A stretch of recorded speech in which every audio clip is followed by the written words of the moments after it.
Operasi justisi bukan solusi.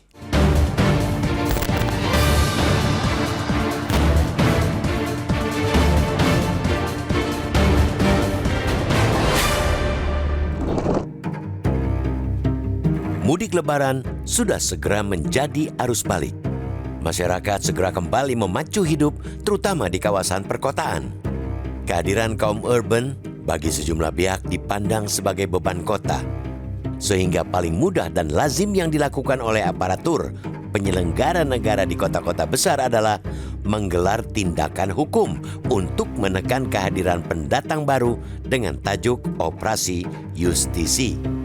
Namun kebiasaan menggelar operasi justisi terhadap mereka yang tidak memiliki identitas di perkotaan tujuan kaum urban itu sudah mulai surut.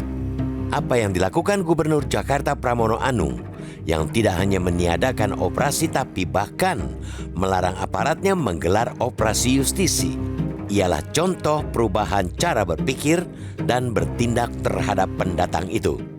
Tidak ada lagi drama razia KTP non-Jakarta bagi warga pendatang.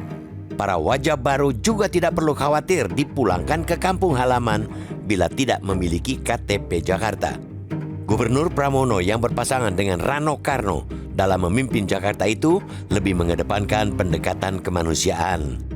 Dinas Kependudukan dan Catatan Sipil hanya akan mengecek identitas pendatang, bukan mengusir mereka. Pendekatan pemimpin Jakarta saat ini mengadopsi cara serupa yang dilakukan sejak masa Anies Baswedan memimpin Jakarta. Tidak ada yang salah dengan melanjutkan program pendahulu, apalagi bila program tersebut baik adanya.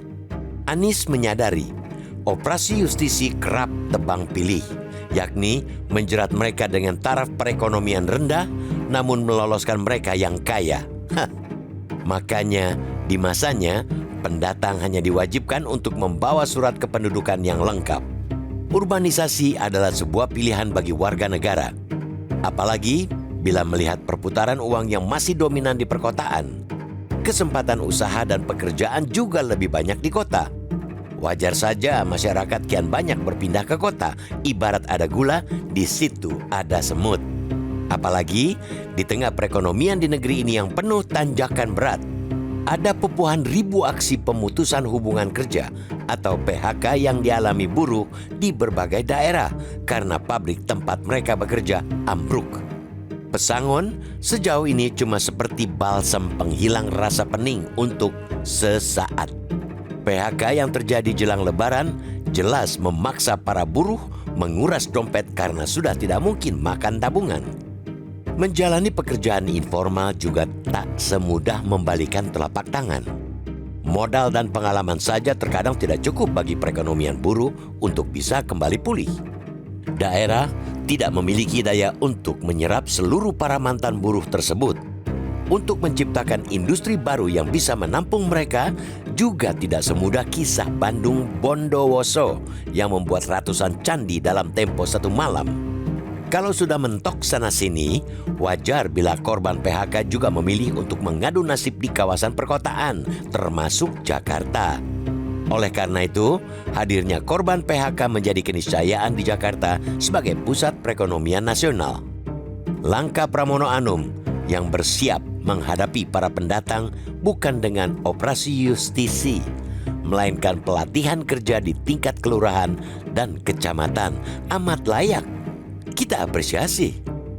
Langkah itu justru bisa jadi upaya awal mengatasi solusi keringnya penyerapan tenaga kerja. Masyarakat sudah susah, janganlah dibuat makin susah. Pemerintah harus hadir, bukannya menolak rakyat. Pemerintah daerah sudah sepatutnya mengayomi semua rakyat termasuk pendatang, sepanjang mereka warga negara Indonesia yang memiliki identitas sah. Cara Pramono bisa menjadi inspirasi bagaimana pemimpin memberikan solusi, bahkan nilai tambah bagi rakyat agar bisa keluar dari jebakan kemiskinan dan rangkaian kesulitan.